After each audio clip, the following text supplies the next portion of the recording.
Hi, I'm Jim Stroud, and this is the Jim Stroud Podcast.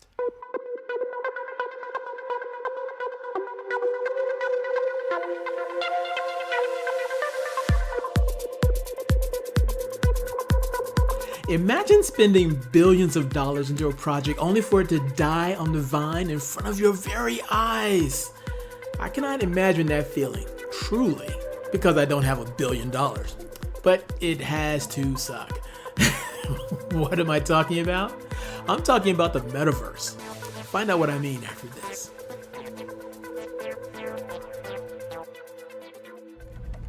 What would you say you do here? I generate demand for HR tech companies with awesome content. This includes, but is not limited to, videos, podcasts, webinars, and articles. I produce the content, share the content with over 50,000 of my social media followers, and then I track the amount of traffic and prospects driven to your website. Any questions? If so, email me and let's talk. My email address is easy to remember. It's jimstroud@jimstroud.com. That's JIMSTROUD @jimstroud.com. Operators are standing by.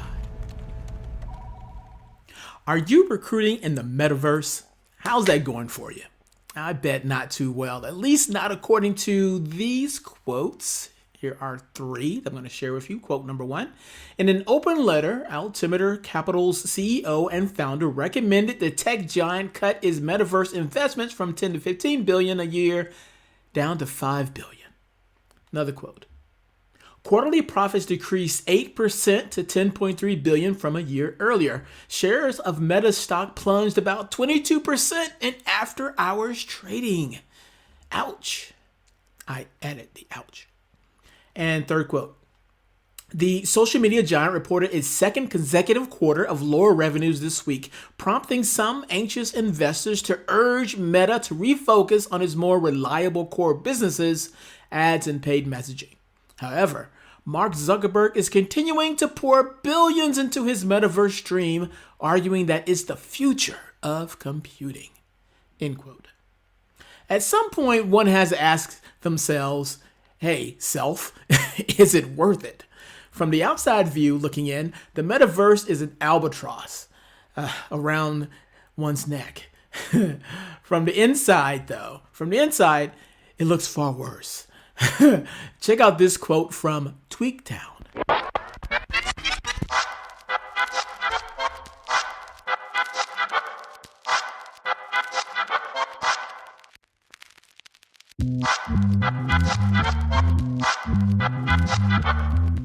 The leaked internal documents on Horizon Worlds were obtained by the Wall Street Journal and revealed that Meta put forward a goal of getting as many as 500,000 monthly active users within its metaverse by the end of 2022.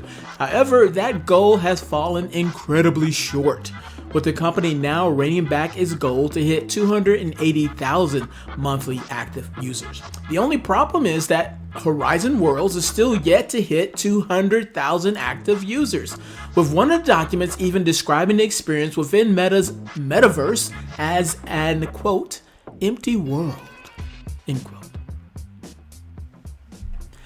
I'm not a gamer, so I was not all that excited about the metaverse to begin with. And yes, I know the metaverse is far more than gaming, but that's how I tend to see it. Even though I know it's a next generation internet where people can share virtual worlds and experiences across different software and hardware platforms. I get that. I saw the movie Ready Player One. Still, to me, the metaverse is the meh, that's M-E-H, Meh-taverse. If I'm being honest. However, I did find it intriguing as a potential talent pool. I guess that's just the sorcerer in me. It's somewhat interesting to think that I might find a hire or market to passive candidates that other recruiters are overlooking. I can imagine a lot of possibilities, and as I do, I have an overwhelming sense of deja vu with the metaverse. Also known, in my mind anyway, as the second coming of Second Life.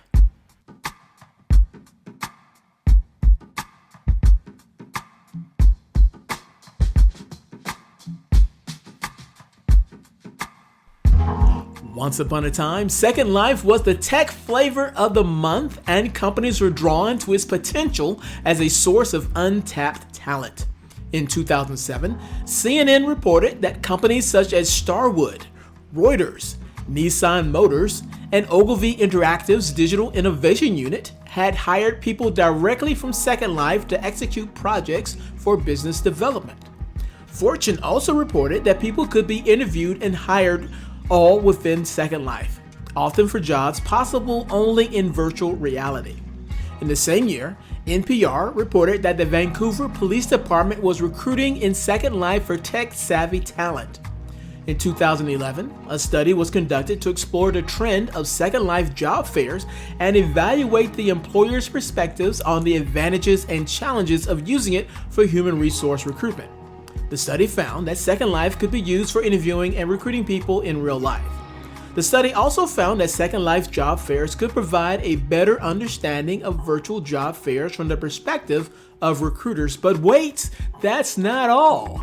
The U.S. Army opened a virtual recruiting center in Second Life in 2009, and the state of Missouri had been recruiting in Second Life even longer. In 2007, some companies started using Second Life for recruitment, and Fortune reported that the most radical .com 2.0 recruitment wave was happening in virtual reality thanks to Second Life. So, with all of this early momentum, why didn't recruiting in Second Life just take off? Well, as I see it, there were a few reasons. One, Second Life's user base was not as large as other social media platforms like LinkedIn, making it less attractive for companies to invest time and resources in recruiting on the platform. That's one. Two, the virtual nature of Second Life made it difficult to assess a candidate's real-world skills and qualifications, which could be a significant drawback for companies looking to fill specific job roles. And reason number three, Second Life's popularity waned over time. It was just a flavor of the month kind of thing, with fewer people using the platform as social media and other digital platforms continue to evolve. So that's just my 2 cents. Overall, Second Life may have been an innovative approach to recruiting at the time, which it was. The platform's limitations and declining popularity likely contributed to its lack of widespread adoption in the recruiting industry. And I sort of see history repeating itself with the Metaverse. I could be wrong, but that's how it seems right now. Zuckerberg and others certainly see its potential. To be fair, the world of work is vastly different now from what it was in the early 2000s, that's for sure. Working remote is the norm, and online assessment tools are growing in popularity. If the Metaverse is going to be a success, it's positioned inside of a perfect storm.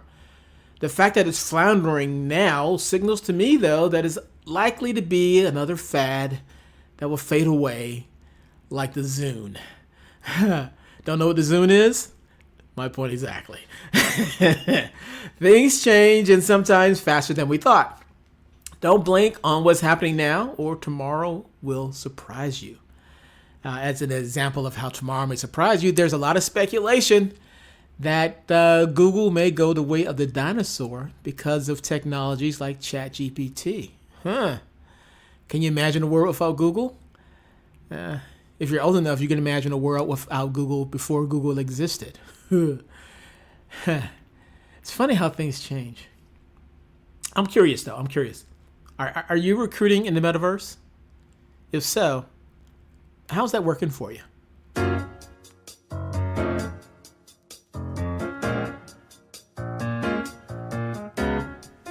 Well, my time is up. I thank you for yours. I'll see you again real soon right here with a brand new episode of the Jim Stroud Podcast. If you have any questions, comments, or concerns, feel free to reach out to me. I can be reached by email at jimstroud@jimstroud.com. And one last favor, if I may ask, please rate this podcast. 5 stars is preferred, but please comment with your honest opinion. I really appreciate that. All right? Okay, until next time, bye-bye.